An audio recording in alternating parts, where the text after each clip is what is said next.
Run for your lives because no one is safe. You and yours can exclusively reveal that a powerful computer is plotting to take over some of the biggest stores on our high streets.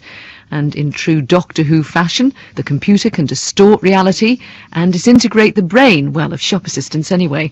It can even make things disappear, sending them into an alternative universe, including products on the shelves and even basic common sense. The computer first revealed its evil intent in Dixon's Superstore in Richmond in West London about 3 weeks ago. Pete Crossland was there to buy an indoor aerial for the television in his son's room. So I've gone into Dixon's, and there on the shelf is about a dozen. So I've taken one and put it on the counter. Now the lady's come up and she's scanned it with the scanner and gone, oh. And I said, is there a problem? And she said, it's not in stock. So I've gone, this is not in stock. And she goes, nope, it's not in stock. And I said, well, you know, could it be the scanner? And she said, well, obviously it is. So she punched it in with her fingers on the screen. So then she goes, it's not in stock. I'm going, but it's here. And there's another dozen over there. There's another dozen over there. And she said, well, it's not there. I said, well, can I not buy it? And she said, no, because it's not in stock. So with that, the manager arrives over and says, is there a problem? And I said, well, evidently I can't buy this because it's not in stock. And he looked at her, and then he sort of raised his eyes at me the way they do, you know, they just put their eyes up. And he picked it up, and then he punched in the code, and then he says, it's not in stock. And I said, what? This one's not in stock, and those 10 over there on the shelf are not in stock. And he said, yes. I said, so I can't buy it? He said, no, because it's not in stock. They just kept repeating this mantra. So I said, well, look, what I'll do what I used to do when I was a kid. I'll go out and buy a shoebox, and I'll bring it in, and I'll put the money in the shoebox and take the goods away, and then you can sort it out afterwards.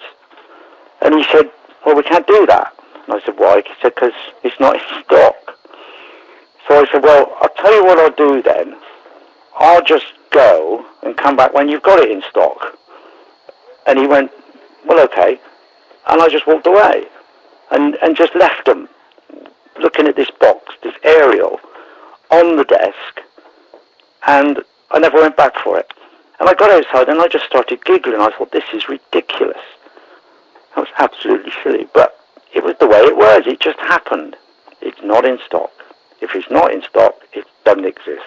I mean, what I should have done, of course, was pick it up and walk out and go, well, if it's not in stock, I'll just take it. Pete Crossland.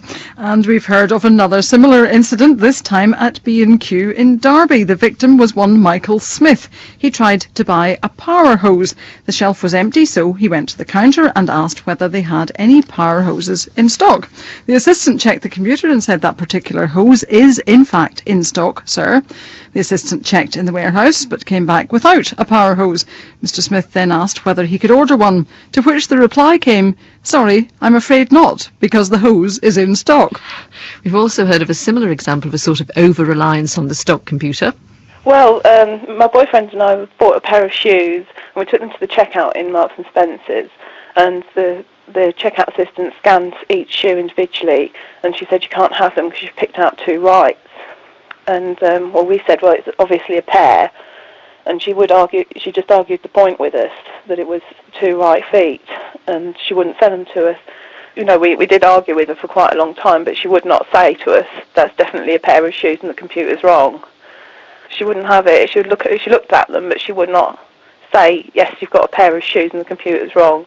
So what do the shops have to say in response to their over-reliance of the computer in defiance of common sense? Dixon said Sod's Law decreed that our brand new and otherwise excellent till system failed to recognise the barcode on the aerial. We have since fixed the glitch and apologised to Mr. Crossland, who was kind enough to praise the store where he shops regularly and the staff who he says provide useful free technical advice. Not even Dixon's is totally immune from the odd technical glitch, however scarce. The good news is that we have aerials aplenty, and we'd be only too happy to sell them to you and yours listeners. In the case of the mysterious B&Q power hose, B&Q said, "We understand that Mr. Smith was served by a trainee member of staff who may not have been able to help him, and that a more experienced member of staff may have been able to locate the item for him in the store. We have spoken to Mrs. Smith, and she has confirmed that Mr. Smith visited another B&Q and managed to purchase the item. We have, of course, apologised to Mr. Smith for the inconvenience." But in the case of the two right feet, Marks and Spencer said, "This couldn't have happened because pairs of shoes are treated by the computer as one item." So there you are. But if you have other examples of computer systems suppressing rational thought, then please get in touch with us.